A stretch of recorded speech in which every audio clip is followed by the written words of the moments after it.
Well, you're welcome on Afrikultures. It's a new edition. We have a personality, a lady who went from childhood to a big lady to ambassador. She traveled around the world and she still stays as humble as you can never imagine. She loves Africa and she's ready to share her experience to make you grow just as she grew. So, ladies and gentlemen, follow up. It's a beautiful moment we are sharing with you right now.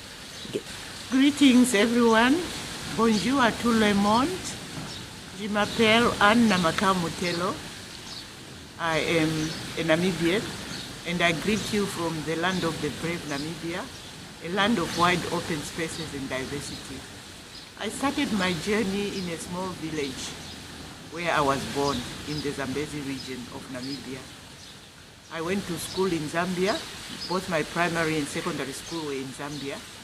Then after high school, I went back to Namibia and went to university at the University of Fort Hare, where Nelson Mandela and most of the big African leaders went. After I studied social work, so now that I'm in diplomacy, I've seen how social work is tied to diplomacy. For social work, you deal with people. In diplomacy, you also deal with people. So tell us, was it easy for a woman like you to get in diplomacy?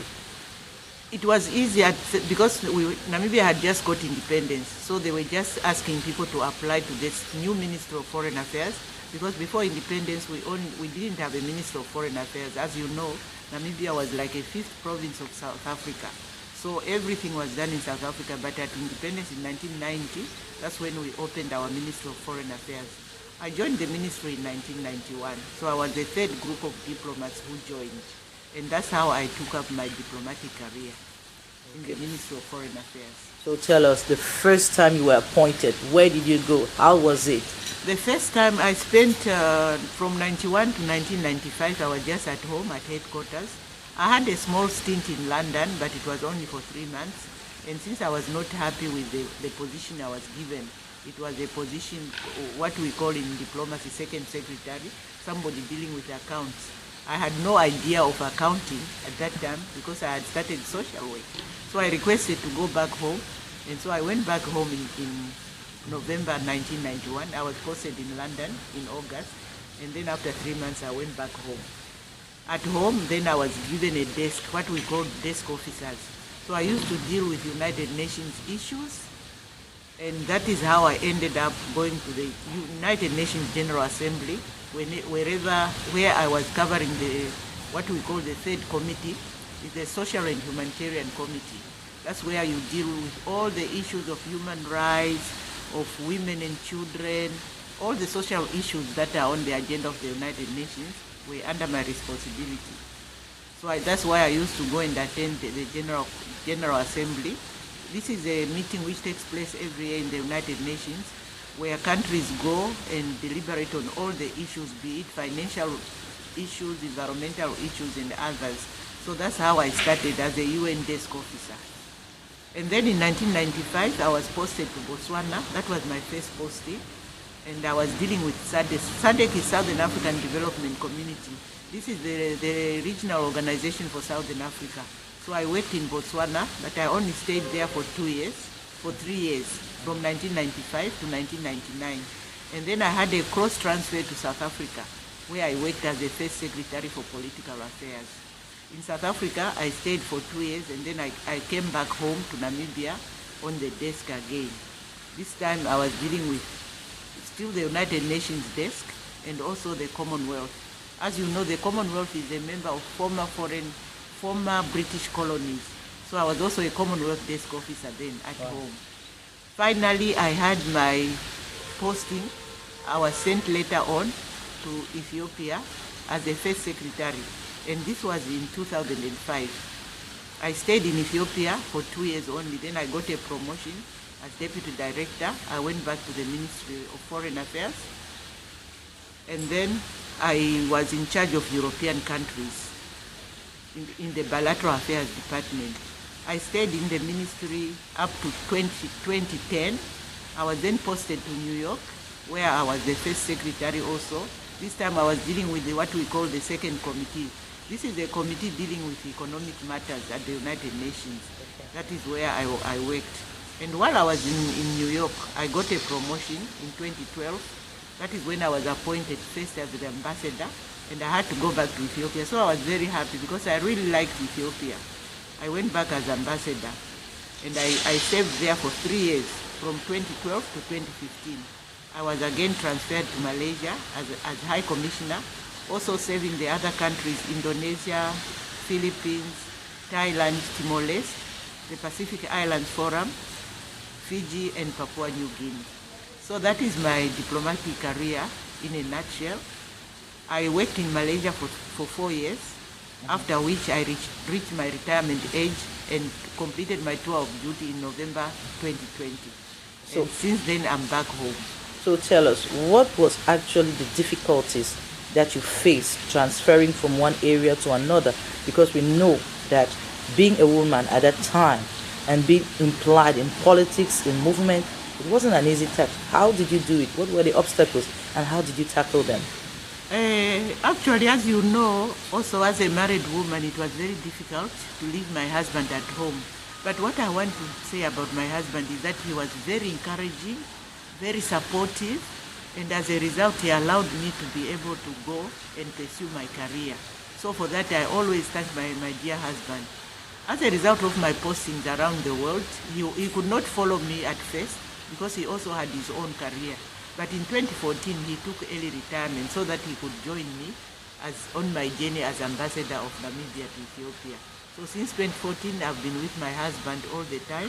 And then as we were going around the world with him, in Malaysia, that's where he decided to start our farming project. That is, we had just a small gardening project where we grew some vegetables, tomatoes, cabbage, and green pepper. So this all started while we were in Malaysia. And I'm so happy that this happened because when I retired in 2020, it was easy for me to just join him, and then we are now successful commercial farmers, I hope. The only problem we are having is our product has got no market. Our Namibian market is very small. But from the conference here, I learned that we should not concentrate on only the local market. So we have to spread outside also. We are going to look at our region first, Southern Africa, and then we'll go into the larger African market. That way we can also bring integration, not only to Southern Africa, but to the whole of the continental area. Okay, so tell us, when you're a woman and that you find yourself in such diplomatic, such political environment, what is the attitude that the woman should have in such circumstances?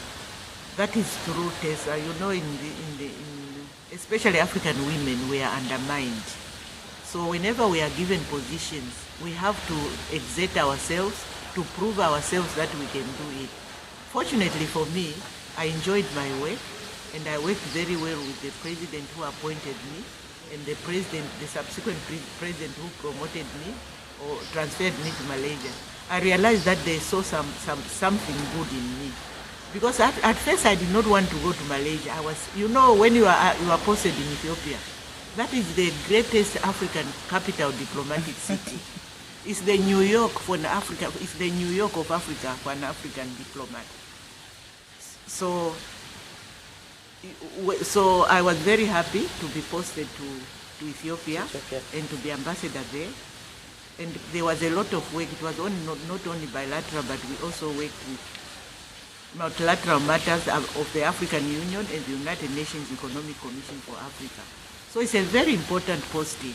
And I was not happy to be transferred. I was asking myself, why should they transfer me to Malaysia? You know, it was that time when those plane disasters were MH370 and MH317, plus the Asian tsunami. So I was a bit not happy. But when I went to Malaysia, I loved it. Also the countries of Southeast Asia, Indonesia, the Philippines, Thailand, Singapore, it's really wonderful. So now in Malaysia, as you know, I'm a multilateral expert. In Malaysia, I had to do bilateral work, which means the strengthening of relations between Namibia and those countries of accreditation. So while I was in Malaysia, my focus was on people-to-people interaction, on agriculture, on education and tourism. And because of my interest, I was able to mobilize or to organize a group of Malaysian tour operators and media to visit Namibia in 2018 on a familiarization visit. And so we spent a wonderful 18 days around Namibia. They loved Swakopmund, they loved Walvis Bay. I even took them to my region, to the northeast, to Zambezi region. Tell us about that, your region. You seem to love it so much. Oh, it's one of the most beautiful regions in Namibia, you know. It's really a gateway to Namibia. It's also a gateway to Southern Africa because we are bordering with Zambia, with Zimbabwe, with Angola even, and South Africa, with Zambia, Zimbabwe, and Botswana. And this is, in the summit here now, this African Economic Leadership Summit, we learned about borders. We learned about how the truck drivers drive from DRC, from Zambia to come here all the way, and they all pass through our region. So that's why I'm saying it's a gateway. It's only that it's neglected. Our tourism is not doing so well as it is in Swakopmund. This is a green area. I can say it's like Cameroon. It's very green with a lot of rainfall. So, but it's just neglected. So now for some of us who have just retired, I'm mobilizing a group of retired professionals, those who have had international exposure and experience, so that we can come together and see how we can bring development to our region. But it's one of the most beautiful regions, like I said. We have 4 rivers there. We have the Zambezi River, which is the 4th longest in Africa. We have the Chobe River, which we are bordering with Botswana. We have the Linyanti and Kongola rivers. There's a tourism route called the 4 Rivers route. So this is in our region. Then we also have a lot of game. We have elephants, we have James Bog, we have deer, not deer, we have also impalas there. Yeah. So there's a lot of tourism going on. But what we have not, unfortunately, is mainly transit tourism, people who transit through there to come to places like Swakopmund and Sosas Play in the south. So this is something that I'm working on, so that we can make our region also more popular.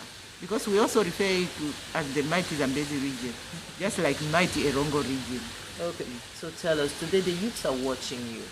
They heard about your career, they heard about your dreams, and the fact that you stick to them. They heard about the fact that your family life, how you manage it. You had somebody who was understanding and you made it to happen. So you're talking to the youth today. What advice do you have for them as a mother, as a diplomat, as a woman? What advice do you give to the young African child, not only the girl? Okay, thank you very much for that one, Tessa. What I want to say to the young people is for them to be patient. They must concentrate on education first, because if they are going to be future leaders, they have to be educated. They have to understand the politics in which we live. They have to understand that they must respect elders. Because what I've seen with young politics is that they are too ambitious. We cannot do with the elderly people. It is true that we cannot have 8-year-olds or 90-year-olds leading us, but they are full of wisdom. So whatever transition we want as young people, let it be gradual. Let us not run and grab positions while you know that you are immature. That is what I've learned with Namibian youth. They seem to be too impatient and they are not yet ready to rule Namibia. Of course, we cannot live without elderly people. And you know that in Africa also, our culture is very important to respect and to take care of young people. So young people out there, just be groomed by the elders. Be groomed by the elders, and then you will take over smoothly, not to rush things. That's what I wanted to do. But also, I want to appeal to young people to go into farming. Farming is regarded like, or agriculture is regarded like it's not attractive. But you know that we have to eat every day. Without those farmers out there, we will have no food, we will have starvation. COVID taught us that without producing our own food, we can starve in Namibia. Because as you know, at the moment, we just depend on South Africa. We have got South African retail shops all over Africa. So what I wanted to say is young people should just learn to be patient so that, they can lead us better tomorrow.